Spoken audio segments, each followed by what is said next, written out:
hermanos de la comunidad Fraternidad Cristiana Vida Nueva.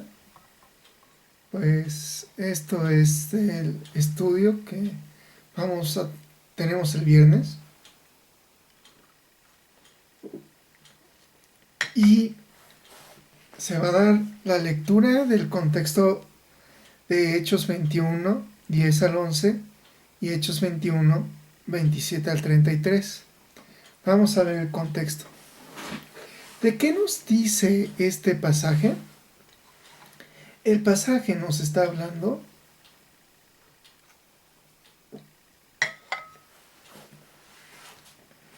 de un escenario al cual se enfrenta Pablo. Y este escenario tiene el contexto escritural de primeramente analizar quiénes son los judíos que le conocen a Pablo. Estos son los de Asia. Y ¿cómo vemos quiénes son los judíos de Asia? Bueno, en el mapa podemos ver primeramente los viajes de Pablo, y dentro de los viajes de Pablo, donde se encuentra Asia. Yo marginé Asia separado de la región donde se encuentra Atenas y Roma, a su vez separado de la región donde se encuentra Antioquía y Cesarea, donde vemos de los viajes de Pablo, donde se encuentra Antioquía de Pisidia, donde se encuentra Iconio, donde Pablo está viajando y está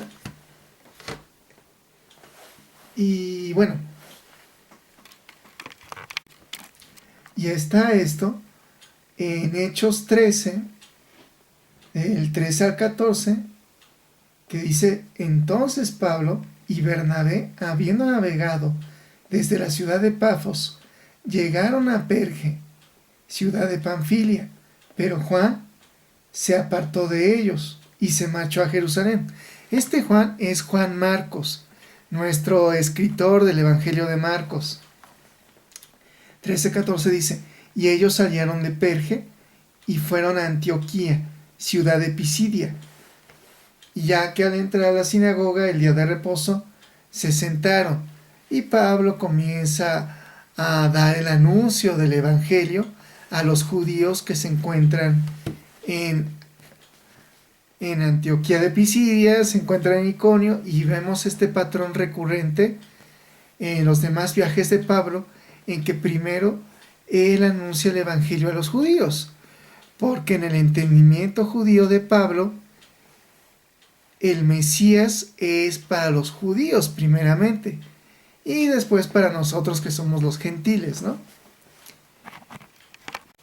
Pero no todos los judíos le creen a Pablo, y vemos en Hechos 13:50, como parte del contexto de qué va a ocurrir en Jerusalén, que dice: pero los judíos, aquellos que no creyeron en Pablo, instigaron a los dirigentes de la ciudad y a las mujeres ricas y religiosas, levantando una persecución contra Pablo y contra Bernabé, y los echaron de sus territorios. Esto lo vemos en Hechos 13:50, y Antioquía de Pisidia está en Asia, y también vemos esto en Hechos 14:2, cuando llegan a Iconia.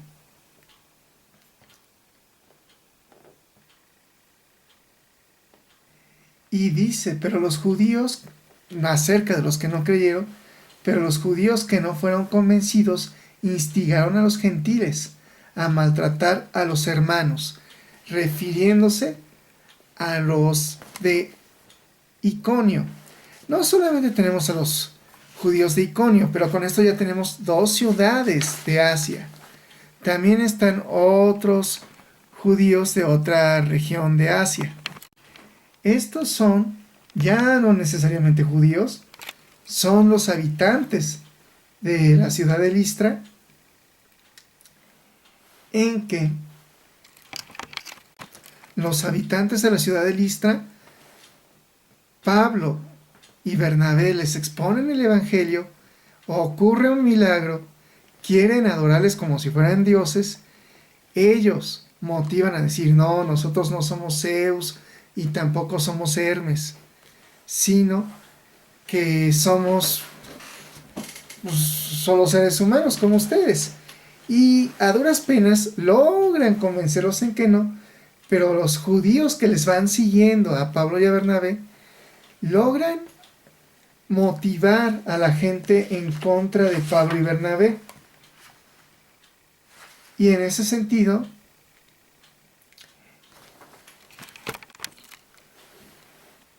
la lectura de Hechos 13, 18 al 19 nos dice que mientras estas cosas, o sea, mientras están tratando de decirle a la gente, no, nosotros no somos dioses, y que a duras penas, Hechos 13, 18, mientras ellos hacían estas cosas, a duras penas pudieron impedir que la gente les ofreciera sacrificio. O sea, que les dieran como si fueran dioses, les adoraran, ¿no? Pero llegaron allí los judíos de Iconio y Antioquía e incitaron al pueblo en contra de ellos y apedrearon a Pablo y los arrastraron fuera de la ciudad porque suponían que estaba muerto.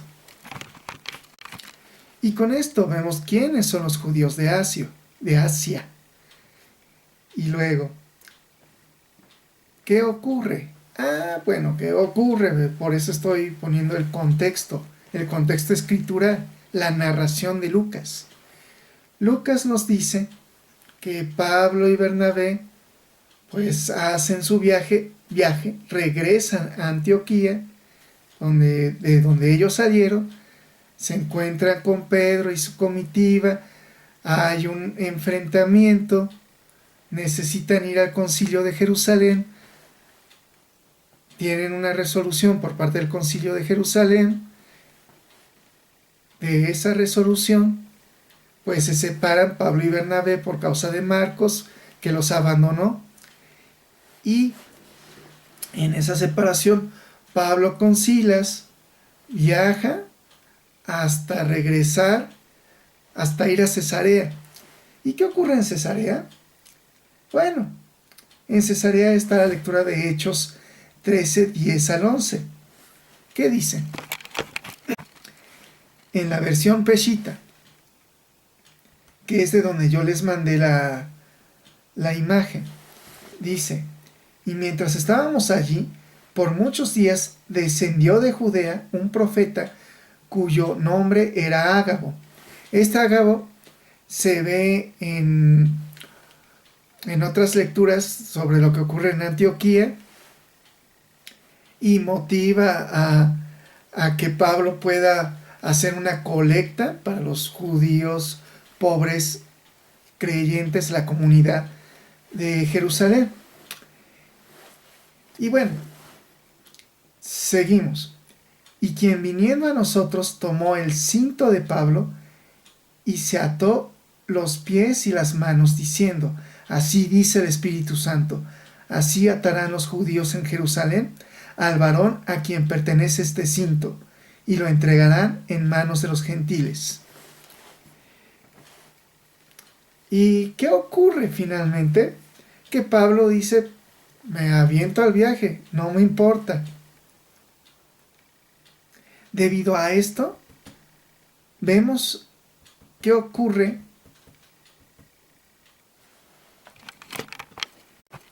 en Hechos 13, 27 al 33, en que dice lo siguiente, y cuando llegó el séptimo día, lo vieron los judíos de Asia en el templo, e instigaron a todo el pueblo contra él.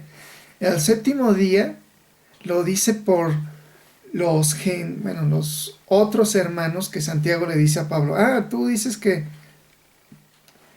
no quieres tener problemas con los hermanos celosos de la ley. Digamos que en interior, conforme a otras cartas de Pablo, los judaizantes, ¿no?, de la iglesia de Jerusalén, pues te recomiendo que con unos hermanos propios de la fe que necesitan cumplir bueno, no cumplir, sino que por causa de la ley, no me voy a ir al Antiguo Testamento porque obviamente este es un buen de estar yendo de una parte a otra de la Biblia. Me quiero enfocar justamente a lo que está ocurriendo, por eso enmarqué en lo que mandé en un cuadro guinda, bueno, en un cuadro de margen guinda, sobre a qué nos vamos a estar enfocando en el estudio bíblico, que es la lectura. Y pues Pablo no quiere tener problema con los hermanos judíos, entonces le dice Santiago, ve con otros hermanos que tienen que cumplir el sacrificio, no un sacrificio, un voto como de Nazareo, para que lo cumplan, y por causa de la ley pues tienen que ir al templo. Entonces al séptimo, eso es el séptimo día, y cuando llegó el séptimo día lo vieron los judíos de Asia en el templo, e instigaron a todo el pueblo contra él, y echándole mano gritaban, diciendo, ayuden varones israelitas, este varón es el que se opone a nuestro poder, enseñando en contra de la ley, y en contra de este lugar por todas partes. Además, ha traído paganos al templo y ha profanado este santo lugar. Porque habían visto antes a Trófimo de el Efesio, con el cual en la ciudad, y pensaban que había entrado al templo con Pablo. Y la ciudad entera se alborotó, y todo el pueblo se reunió, y tomando a Pablo, lo arrastraron fuera del templo, y de inmediato cerraron las puertas. Y mientras la multitud procuraba darle muerte, se le dio aviso al capitán de la compañía de los soldados, que toda la ciudad se encontraba alborotada. Y tomando inmediatamente a un centurión y muchos soldados, corrieron hacia ellos, y al ver al capitán y a los soldados, cesaron de golpear a Pablo. Entonces el capitán, acercándose a Pablo, lo aprehendió y ordenó atarlo con 2 cadenas, y preguntaba respecto a él quién era y qué había hecho.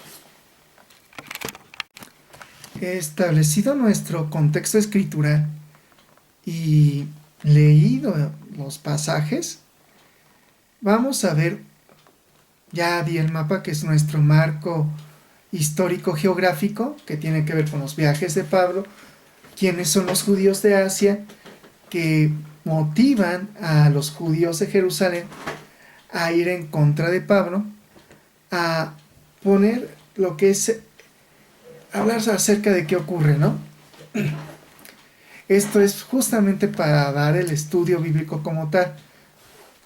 Tengo que dar el marco un poquito más claro de lo que yo puede vérseme, que estoy aquí en la cocina de mi casa, porque ahorita pues tenemos un problema con la luz de la casa donde yo estoy leyendo.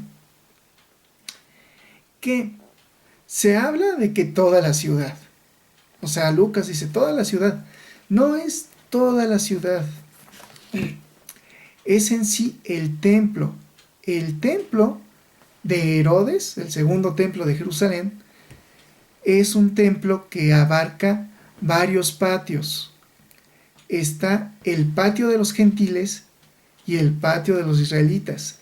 El patio de los israelitas está dentro del templo, que según vemos en la lectura, es donde están nuestros judíos de Asia que ven a Pablo y piensan que metió gentiles en el interior del templo. Y lo sacan del templo, del segundo templo. Pensaríamos, el segundo templo abarca al patio de los gentiles, pero no, se entiende que lo saca del interior del templo para el patio de los gentiles. Y ya en ese patio es justo donde ocurre que lo quieren matar a Pablo. Último agregado, alguien me podría preguntar, ¿y por qué la traducción peshita o la traducción al español del peshita y no usaste la nueva traducción viviente, o la nueva versión internacional, o la Dios habla hoy, o la Reina Valera 60, o la 95, o la 2010, que tal vez debe estar por ahí, 2020 me parece que debe estar por ahí en internet. ¿Por qué no usé esas traducciones? No porque yo no quiera, es de verdad que sí, de hecho a veces pueden ser un poquito más explicativas, sino porque parece que dentro de los traductores de las escrituras, no los traductores, dentro de los biblistas, dentro del mundo de los biblistas, como ellos dicen que se hablaba el arameo originalmente en Judea, que conviene ver la traducción peshita, porque también la traducción peshita es de las que son las menos alteradas. Valga, la del siglo IV hasta ahora parece que es la más usada, la que no tiene variantes, no tiene varios textos a través de los cuales tengamos que hacer un texto crítico. No estoy negando que el griego es importante, y más en la elaboración por parte de Lucas, o incluso en la elaboración de las cartas de Pablo, o varios evangelios, que a mi parecer debieron ser redactados en griego, sí. Pero, pues, como dije, pues es como las que tienen menos alteraciones, entonces puede ser que sea la menos discutida sobre que el texto dice esto, pero el griego dice tal parte. El griego es un cuerpo tan grande y tan enorme que realmente no, pues no pararíamos de decir, pero en este texto dice tal parte, pero en esta otra parte dice otra cosa, pero no es de acuerdo al texto crítico que tenemos en la actualidad, con el cual hacemos casi todas las traducciones de las Sagradas Escrituras al español. Y es cierto, pero en ese sentido dije, pues Peshita es la que parece tener menos discusiones al respecto. Por eso usé la Peshita. Y parece ser una marginación, esto para varios biblistas, sino en cuanto a textos griegos críticos, podríamos quedarnos como Ehrman, y Ehrman como biblista, pues no quiero decir más porque puede ser piedra de tropiezo para varios. Por eso decidí usar Peshita. Sin embargo, si otros quieren usar otros textos bíblicos, pues aquí va a tenerse que ver cómo se ve el texto en sí, cómo están los enunciados, quién, qué hace, por qué lo hace, ya di el marco, y qué hace. Valga, por eso el verbo siempre es qué hace, quién hace, y quién, el sustantivo. Si recordamos nuestras clases en español que todo mundo aquí para leer debimos de haber tomado mínimo en primaria.